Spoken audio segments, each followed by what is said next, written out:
Ya, sepertinya masyarakat atau pengguna kereta komuter lain ini butuh penjelasan ini karena keluhan dari mereka ini cukup banyak. Bu Ana, sebenarnya ada skeptisme juga ya dari pengguna komuter lain bahwa nggak usah kemarin lah tanggal 25 soal padatnya kereta komuter lain. Dari dulu memang sudah begitu, dikomplain tapi tidak ada perbaikan. Apalagi ini ada perbaikan atau pembangunan. Itu artinya bahwa ya terima ajalah kondisi ramai dan padat seperti ini. Ada juga yang mengkritik. Kayaknya yang bangun stasiun Manggarai dan stasiun lainnya bukan anak kereta ini. Ngapain sih tiang segede-gede gaban begitu ada di situ mengganggu? Boleh penjelasannya? Ya, yang pertama ya, yang perlu diketahui KAI Komuter adalah operator sarana. Yang membangun prasarana adalah pemerintah. Kemudian di sini juga untuk prasarana ada juga dari sisi bapak usaha kami di KAI, sehingga KAI Komuter adalah pelaksana pelayanan sebagai operator sarananya, tetapi kami terus berkolaborasi. Kemudian yang kedua, saya agak kurang setuju kalau disampaikan tidak ada perbaikan atau diminta pasrah, tidak pastinya. Justru pembangunan stasiun Manggarai ini adalah upaya untuk meningkatkan kapasitas dari frekuensi perjalanan dan kapasitas angkut. Buktinya yang sebelumnya dari tahun ke tahun mulai dari 500 perjalanan, 600, 700 sampai akhirnya 1100 adalah upaya-upaya yang dilakukan oleh pemerintah, kolaborasi juga dengan KAI Group di sini ya untuk melakukan peningkatan pelayanan. Sekarang stasiun-stasiun kita juga dengan meningkatnya volume penumpang, sekarang stasiun-stasiun kita juga sudah difasilitasi adanya eskalator ataupun lift. Kemudian kalau dulu perjalanan kereta itu dilayani 80 kereta, sekarang puji Tuhan bisa dijalankan sampai 96 kereta memenuhi 1.100 perjalanan setiap harinya. Jadi untuk antisipasi masukan dan kritikan dari masyarakat, sebenarnya kalau yang di bawah yang padat ini kan tujuan dari lintas Bekasi Cikarang, Cikarang Bekasi ke Sudirman ya, Tanah Abang. Ada hal-hal alternatif yang kami siapkan bahwa transit tidak selalu harus di stasiun Manggarai, tetapi juga lewat dari Pasar Senen, juga dari Manggarai. Kemudian misalkan kita ada di area Layang menuju Jakarta Kota, dari Jakarta Kota ke Kampung Bandan, dari Kampung Bandan akan bisa naik kereta yang lebih sepi melalui Pasar Senen menuju ke Bekasi dan Cikarang gitu. Jadi ini akan terus kami sosialisasikan bahwa stasiun transit itu tidak hanya stasiun Manggarai, tetapi juga bisa memanfaatkan Pasar Senen, kemudian Kampung Bandan, dan kami menyiapkan adanya half raket itu ada kereta menuju Bekasi via Manggarai atau Pasar Senen, atau yang full ada loop line-nya itu melalui Kampung Bandan, nanti muter itu bisa melalui Bekasi sampai ke Cikarang. Tetapi yang dapat disampaikan adalah bahwa saat ini di Manggarai itu ada 2 jalur untuk melayani itu, tetapi nanti di switch over yang ketujuh ada 4 jalur yang akan melayani KRL, sehingga ini diharapkan bisa mengurai kepadatan di stasiun Manggarai ketika transit. Baik, ya ditahan dulu Bu Ana, Pak Darmaning Tias ditahan dulu karena sekarang saya akan ke rekan saya Gita Iha ingin memotret, memantau bagaimana kondisi malam hari ini di sana. Ini Sabtu malam ya. Gita Iha, seperti apa? Ramaikah di sana? Silahkan. Ya, selamat malam Caca dan juga pemirsa. Pantauan kami saat ini di stasiun Manggarai ini sudah tidak ada lagi penumpukan yang seperti beberapa hari kemarin viral di media sosial.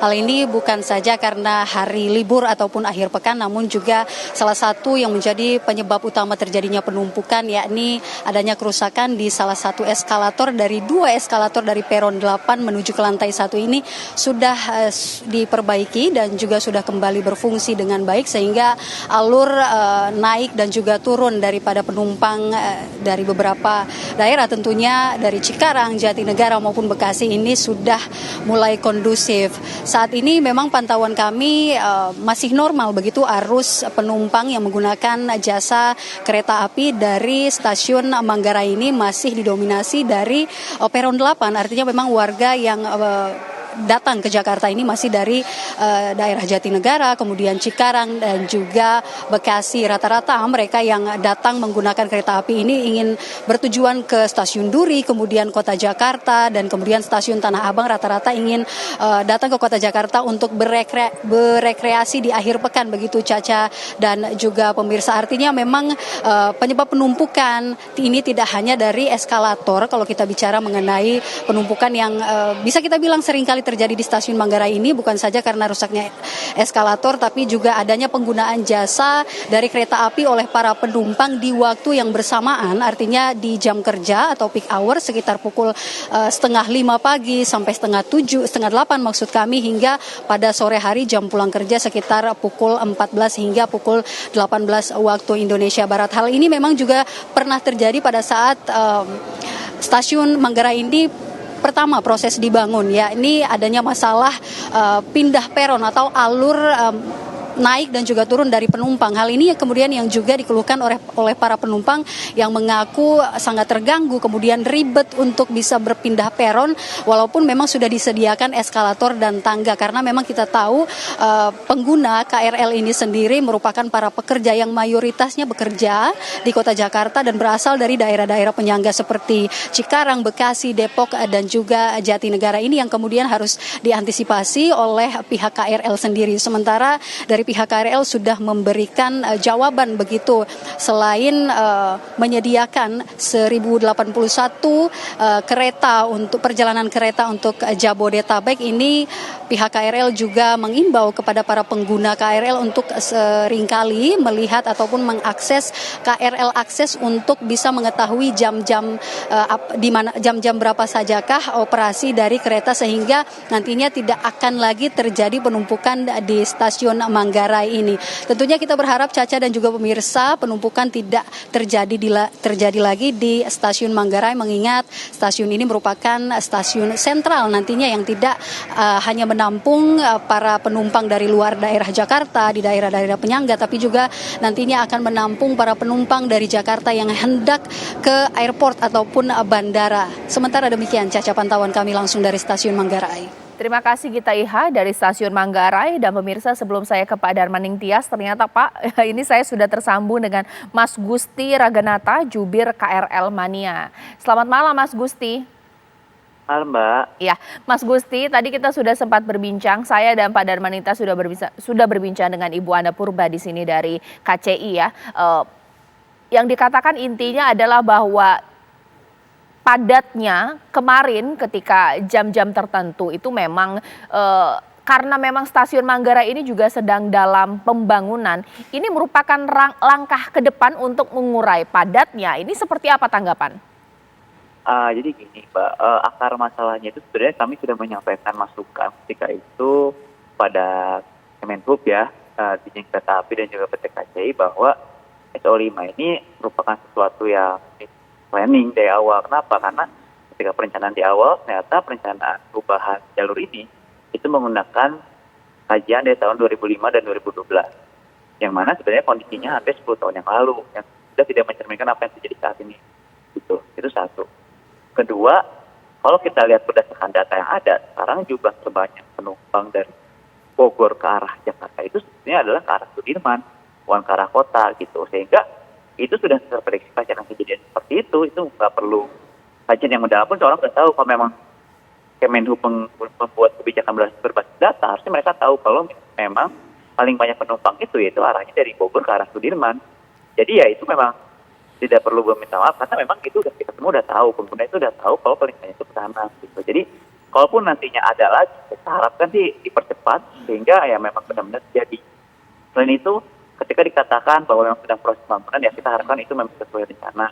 Tapi yang kita lihat memang tidak cukup gitu apa yang dilakukan sekarang. Misalkan seperti ada feeder, ada yang tambah tangga darurat, ternyata memang tidak berhasil mengurangi kepadatan yang terjadi. Karena ya baik lagi dari awal sudah fakta dan berbasis data bahwa ya memang pengguna paling banyak dari Bogor dan Jakarta itu ya arah Sudirman, sehingga menjadi satu kebijakan salah bahwa memang penumpang harus menjadi sanksi di Manggarai itu Sudirman, yang seperti yang terjadi saat ini.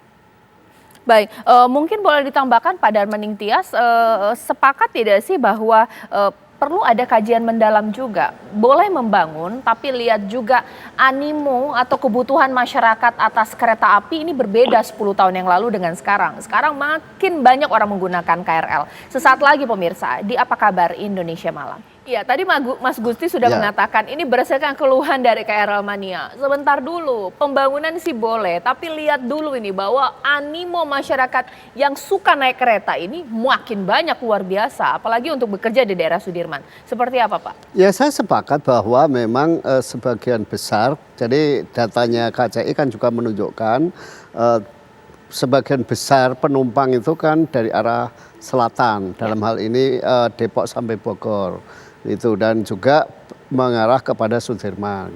Tapi kan masalahnya di Manggarai ini sudah terbangun. Jadi ya benar yang dikatakan oleh Gusti kalau mestinya perlu kajian. Saya juga pernah 5 tahun lalu saya sudah mempersoalkan ini, tapi kan sudah terbangun. Artinya kalau sudah terbangun ya tampaknya sulit untuk diubah. Jadi bayangan saya dulu lantai dasar atau ya lantai dasar itu adalah untuk semua KRL, baik yang arah kota maupun yang arah Tanah Abang. Lalu yang lantai 2 itu untuk yang jarak jauh, sehingga crossing itu memang crossing sebidang, tidak naik turun. Sehingga itu juga menurut saya akan lebih bagus. Tetapi sekali lagi itu kan usulan-usulan, desainnya kan sudah semacam given gitu ya. Lah kalau sudah given gitu saya kira hanya bisa diminimalisir. Cara meminimalisirnya bagaimana? Ya satu, menjaga supaya flow-nya lebih cepat. Kalau perlu ya mungkin nanti yang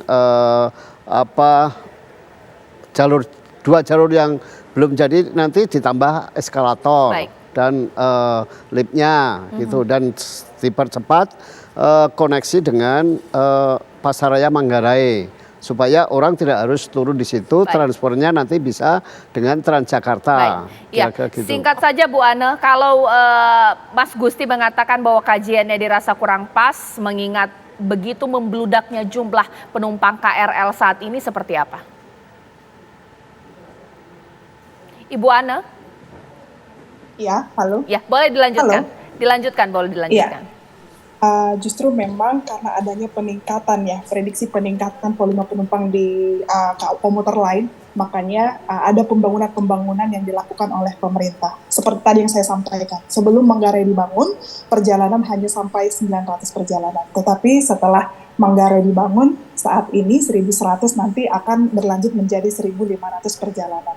Semoga setelah nanti selesai untuk pembangunan Manggarai ini sudah terjawab gitu.